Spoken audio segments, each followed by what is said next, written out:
à tous, nous sommes le samedi 4 septembre et une fois n'est pas coutume, on va faire une chasse de nuit.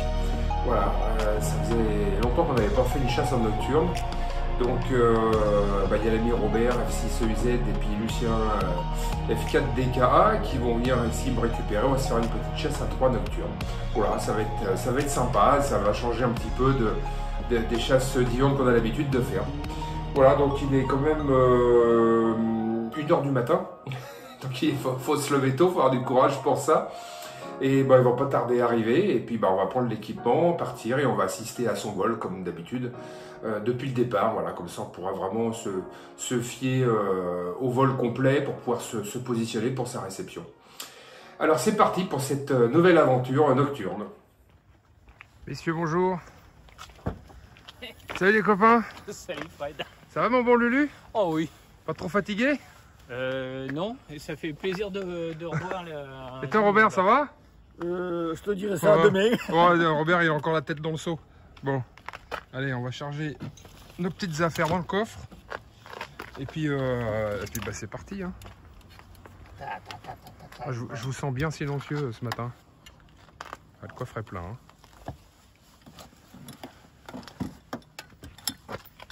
Encore de la place dans ton coffre? Ouais, il est là, mais je vais le mettre à l'arrière, c'est pas grave. Attends, regarde, il y a un tube. Ah ouais, écoutez, j'ai pas vu ça. Alors, là pour l'instant, c'est bon. Pour l'instant, c'est la stratégie de savoir On va se poster. où on va se poster, exactement. Ah, Alors, dû passer en face. voilà, c'est parti. Alors oui, c'est la forêt des cèdres, hein, moi j'ai vu hein, sur le Luberon. Si c'est la forêt des cèdres, c'est parfait parce que là, il n'y a pas de problème de zone d'habitation. Non, il n'y a pas de zone d'habitation, mais par contre, d'accès, c'est pas toujours simple. Hein. Il y a des chemins, hein, te casse pas la tête. Ouais. Il y a des chemins, des sentiers de partout. Hein. Bon, il est quelle heure? Il est 1h30. Bah là, elle a dû décoller. Là, on va regarder ça. On va déjà s'en assurer qu'on fasse pas le trajet pour rien. Attends, je filme 2 secondes.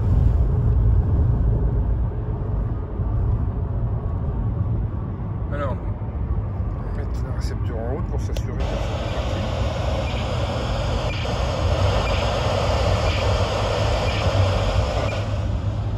Elle est bien en vol. Alors là, on filme pour vous montrer que Il y a du brouillard. on est dans le brouillard. On est dans la brume. Ah, ouais, on est carrément dans la brume. On ne voit pas grand chose, donc ça va nous compliquer un petit peu la tâche. Alors voilà, on s'est arrêté pour faire quelques relevés et quelques essais. Donc on a mis le récepteur en route. Alors je passe par un tout nouveau système TTGO, le système allemand. Et je remercie Thibaut dans la foulée, qui en est le concepteur, et qui m'a montré un peu comment l'utiliser. Alors c'est sûr que là on a la BIM, donc il décode du premier coup. On a bien la latitude, la longitude, la vitesse en mètres secondes et en kilomètres/heure. Plus l'altitude, donc là on est à 26 760 mètres. Alors par contre, là, comme il n'a pas encore capté le GPS, évidemment la distance elle est un petit peu erronée. Mais c'est pas mal du tout. Hein.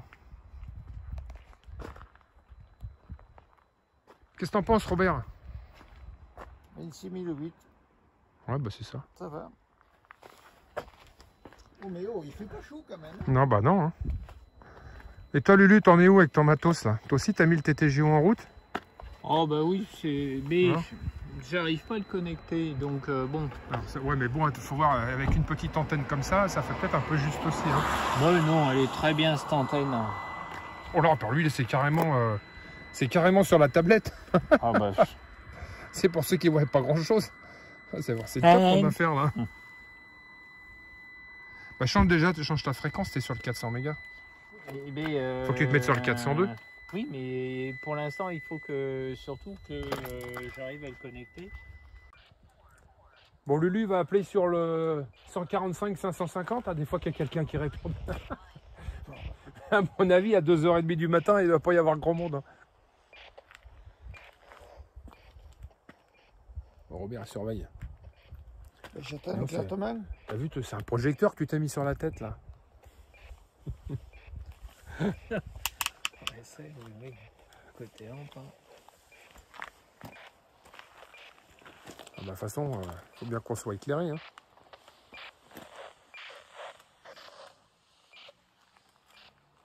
J'ai malheur, jusqu'où il va. Ah, le ballon vient d'éclater là, 30 000 mètres. Ouais, mais là, il déconne complet le machin. Il est en Italie là-bas, au point de chute. Ouais, mais il va recalculer, c'est rien ça. Ouais. Il est plus loin que le Verdun. Voilà avec le grand système. Et cette fois-ci, maintenant, avec l'antenne cadre et le petit ETGO. Ah, c'est vraiment pratique ce truc. Hein. Ah, maintenant, t'as tout qui tient dans la main, quoi.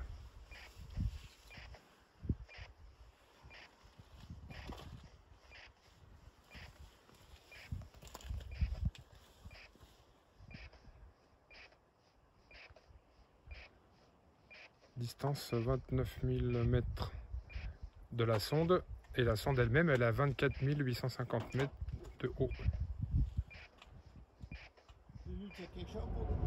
Bon bah là, on a repris la route. Hein. Alors c'était direction quoi, Robert, tu disais? Normalement, c'est Pertuis et pas loin de Manosque. Ah oui, en effet, ouais. Donc elle va un petit peu plus loin que ce qui était normalement prévu initialement. Pour l'instant, le vol est long. Bon, elle est toujours dans le brouillard. Hein. Voilà, on s'est arrêté normalement sur son point de chute. Là, je viens de mettre le petit ETGO en route avec la petite antenne. Et il décode bien. Impeccable, hein, Thibaut, hein, si tu m'entends. Le GPS, tout est affiché là. Elle est sur le point d'atterrir là. En fait, elle est à 730 mètres d'altitude.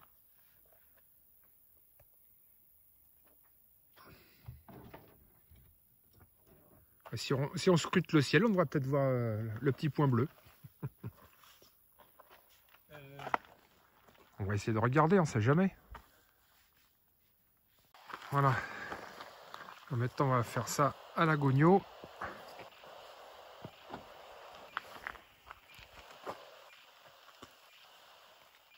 Ouais, c'est ça. D'aller dans cette direction-là. Donc, tu as raison, faut prendre le... Alors, on va prendre le chemin qui est devant. Alors, Fred, oui. Juste après, Oui. À 50 mètres, il y a une vigne.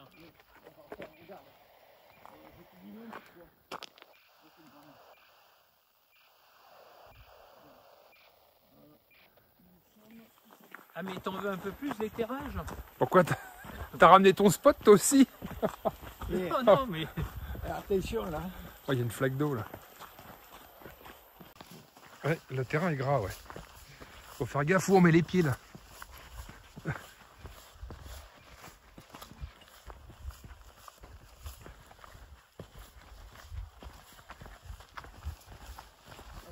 Et encore, on a de la chance d'être tombé sur ce chemin. Hein. Ah oui, il est plus que gras le terrain, dis donc. Ah là, il a plu ces derniers temps. Ça va, Lulu? Oh, oui. Toujours droit devant. Ah ouais, toujours droit, ouais. Le signal nous montre bien la direction à suivre.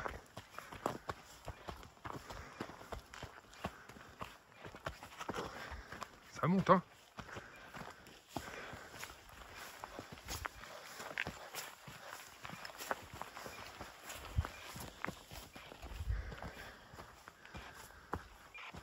Ah. Alors... Ouais, attention, Robert. Ça... Non, mais c'est plutôt... Moi, il me donne une zone jaune. Mais je vois pas, là. S'il faut rentrer là-dedans... Ah bah... C'est le jeu, hein. Ah bon, elle est là, la zone jaune. Eh bah écoute, hein, le signal arrive à fond, là. Hein. Là, on est dessus.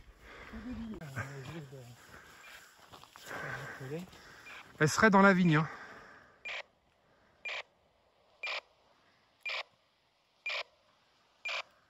On a de la chance, on a des vignes juste là.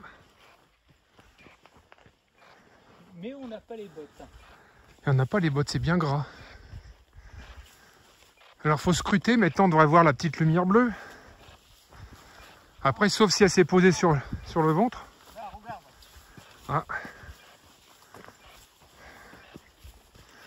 Il faut regarder entre les rangées de vignes. Ah ouais, bah tiens, voilà. On l'a Il y a trouvé. combien de distance? Il y a au moins 30 mètres, non? Alors attendez, je vais vous faire un plan. Voilà. Bon, moi je vais prendre l'autre en dessous. Petite lumière bleue. Là voilà. Le parachute. Attends, tu sais dans quel sens il est? En live. Ah, j'ai le parachute en vue, moi. Ah, ok. Alors.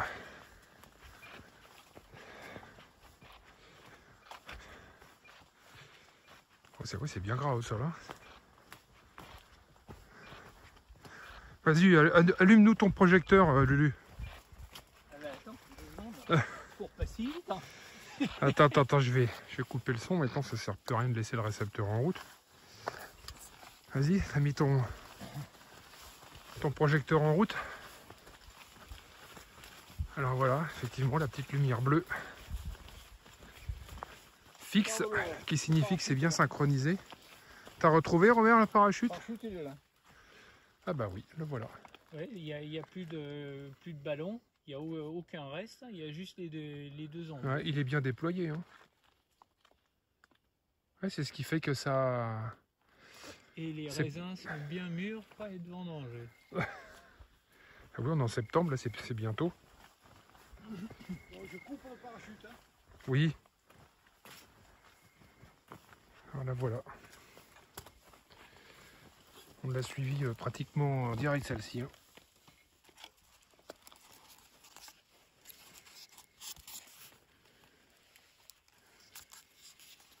T'as coupé la ficelle? Ouais. Ok. Voilà. La M20 nimoise de cette nuit. Récupérée. Hop. Voilà. Là, pour économiser la pile. À 4 h du matin. Ah bah dis donc, t'as pris toute la ficelle d'un seul coup là. Une belle guirlande. Bon allez, pour toi c'est la Lulu, tu n'en avais jamais faite encore? Alors je n'en avais jamais fait, mais bon, ça fait déjà un moment que j'en avais. De quoi, des M20? Oui. Ah, t'avais récupéré ça d'où? d'où? Qui m'a passé la Toulousaine. D'accord. Ah bah écoute, elle est pour toi celle-ci, hein. Tu l'as récupérée. Ta première chasse M20. Alors Robert de l'autre côté avec son parachute, bon bah, il est sur une tranchée de vigne et nous sur l'autre. On a eu de la chance parce qu'on est vraiment, c'est de la forêt autour de nous. Hein. Bon allez, on va se retrouver. On sort de la vigne. Ouais, on va ressortir de la vigne. Bah voilà, une chasse rondement menée. Alors, Rondement, oui. hein, on s'est bien débrouillé là sur ce coup-là. Qu'est-ce que je veux dire? Ouais, ça a été. Bon, à part que le terrain était un petit peu gras, Oui. sinon c'était pas trop compliqué dans l'ensemble. Il n'y a plus hier soir, c'est tout. Hein. Ouais. Ouais, mais enfin bon. En plus, on a doublement de la chance, c'est qu'il y a une forêt et puis il y a une ouverture sur la forêt, il y a un champ de vigne. Elle est tombée dedans. Donc c'est un coup de bol. Voilà, bah en tout cas, ça a été un beau travail d'équipe parce que à 3, il y en a un qui faisait le GPS pour nous emmener sur le point, l'autre qui faisait le relevé sur la sonde en direct, Ouais. et l'autre qui conduisait. Voilà, notre conducteur favori. Donc c'était bien sympa. En tout cas, merci une fois de plus de nous avoir suivis sur cette chasse nocturne qui était bien sympathique. C'est pas souvent qu'on mène le Lulu. Hein. Ouais, c'est vrai. Oui. Ouais, pour une fois qu'il se lève en pleine nuit. Et Il est insomniaque, alors il sort les essayons vieux ma un chasse. peu. Il sort les vieux. Et le vieux, c'est lui qui parle. Bon, bah allez, à la prochaine chasse, à bientôt. Salut les copains. Allez, ciao. Ça te plaise.